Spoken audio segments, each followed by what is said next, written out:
আবার বলছে যে আমরা খেতেও ফলাবো খামারেও ফলাবো। ক্ষেত যখন চাষ করি তা খেতে যদি কোনো পাগলা ষাঁড় লাভে তাকে তাড়ানোর মতো ক্ষমতাও আমাদের আছে, আমরা হাতে চুরি করে বসে নেই। কিভাবে পাচন দিয়ে ওকে তাড়াতে হয় সেটা আমরা ভালো করেই জানি। কষ্ট করে ক্ষেত চাষ করব আর তুমি খামারে ফলিয়ে নেবে, তা তো কোনো দিন হয় না। দাদা, ভাঙড় বিধানসভায় তৃণমূল কংগ্রেসের রাজনৈতিক সভা হচ্ছে, সেই সভা থেকে একেবারে তৃণমূল কংগ্রেসের কোনো এক নেতা, আমি নাম করছি না, তিনি বলছেন 2026-এ বিধানসভা নির্বাচনে তারা খেতেও ফলাবে খামারেও ফলাবে। কি বলবেন তার কথা? ওনার বিষয়ে আর কি বলবো, উনি তো একটা মূর্খ। যদি মূর্খ না হতো ওরকম কথা ওনার মুখ দিয়ে বার হতো না। উনি বলছে যে আমরা ঘর দিচ্ছি, আমরা তিরপল দিচ্ছি, আর ভাইজানের মিটিংয়ে গেলে হবে পা হাতটা ভেঙে দেবো। তা মূর্খ জানে না যে যারা সরকারে থাকে তারাই এসবগুলো দেয়। আবার বলছে যে আমরা খেতেও ফলাবো খামারেও ফলাবো।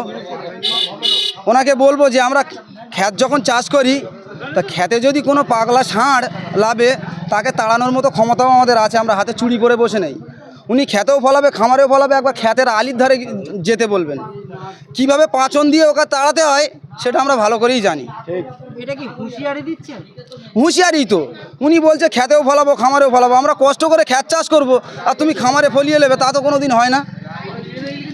তোমরা তো প্রচুর উন্নয়ন করেছো, কতটা প্রকল্প চালাচ্ছ, তাহলে তোমরা সেই নিরিখেই ভোটটা চাও না। ভাঙড় হচ্ছে শান্তির জায়গা, ভাঙড় শান্তিতে থাকতে দাও। আপনি 2019-কে ফলো করুন, 2021-কে ফলো করুন। কোনো লাশ মানে ভোটকে কেন্দ্র করে কোনো লাশ পড়েছে? কেন 2023-এ এরকম হলো? কেন 2024-এ এরকম হলো? দিদি যাকে বলেছে নিজে মুখে যে তুই বোমবাদিস, তুই নটোরিয়াস ক্রিমিনাল, তাকে ভাঙড়ের দায়িত্ব দেওয়া হলো। দিদির কাছে আমার অনুরোধ, ভাঙড়টা শান্তির জায়গা, শান্তিতেই থাকতে দিন। তুমি ওনাকে সতর্ক করুন যাতে 2026-এ না কোনো অশান্তি হয়। একটা কথা, ভাঙড় হচ্ছে শান্তির জায়গা, ভাঙড় আর রক্তের হোলি খেলা দেখতে চায় না। আমরা চাইছি ভাঙড় সহ সারা পশ্চিমবাংলায় যাতে সুস্থভাবে ভোট হয়। জনগণ যাকে ভালোবাসবে তাকে ভোট দিক। আপনারা প্রচণ্ড উন্নয়ন করেছেন, আপনারা আপনাদের নেতাদের বলুন সেই উন্নয়ন নিয়ে মানুষের দ্বারে দ্বারে যেতে। মানুষ যদি আপনাদের চায় আপনাদের ভোট দেবে, মানুষ যদি আমাদের না চায় আমাদের ভোট দেবে না। তাহলে কেন এই রাজনীতিকে উপেক্ষা করে আজকে সমস্ত মায়ের কোল খালি হচ্ছে, একের পর এক মায়ের কোল খালি হচ্ছে? কেন?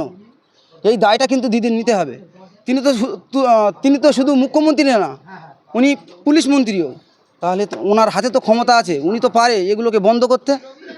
ঘোমটার নিচেই খ্যামটা নাড়লে হবে না। আর মানুষ সব বুঝে গেছে।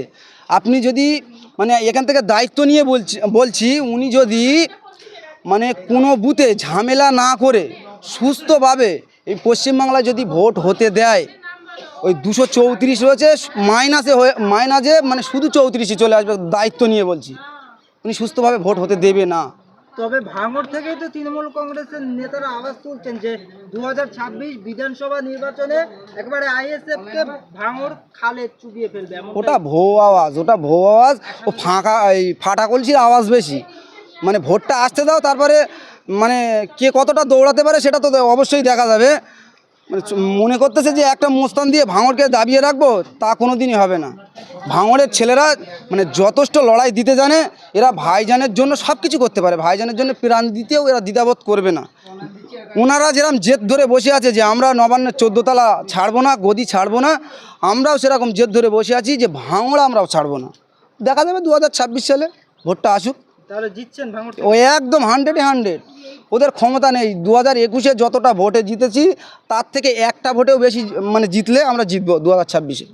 গতকাল রাতে ভাঙড় বিধানসভা ঠিক তৃণমূল কংগ্রেসের রাজনৈতিক একটা সভা হয়েছিলেন, সেই সভা থেকে তৃণমূল কংগ্রেসের নেতারা বলছেন যে এখনো পর্যন্ত ভাঙড়ের কোনো এলাকার মানুষ বলতে পারবে না যে আবাস যোজনার ঘর আমরা পাইনি বা ঘরের টাকা পাইনি, কিন্তু একাধিক মানুষের টাকার জন্য রাস্তায় রাস্তায় কাঁদছে। ভাঙড়ের মানুষ মানে ভাঙড়ের যারা নেতা, শাসক দলের নেতারা রয়েছে, তারা ওই মানে দেখে দেখে ঘর দিচ্ছে। যারা আইএসএফ করছে তারা ঘর থেকে আজকে তারা ঘর পাই না, কেউ তেরপল পায় না, যে তোরা আইএসএফ করিস তোদের দোয়া হবে না।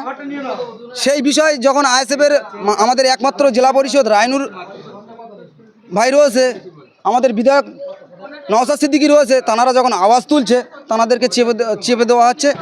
এই বিষয়ে আমি বলবো 2026-এ ভোটটা হয়ে যাওয়ার পরে যদি এরকম দুর্নীতি আবারও করে, আমরা কিন্তু সাধারণ মানুষ নিয়ে পথে নামতে বাধ্য হব।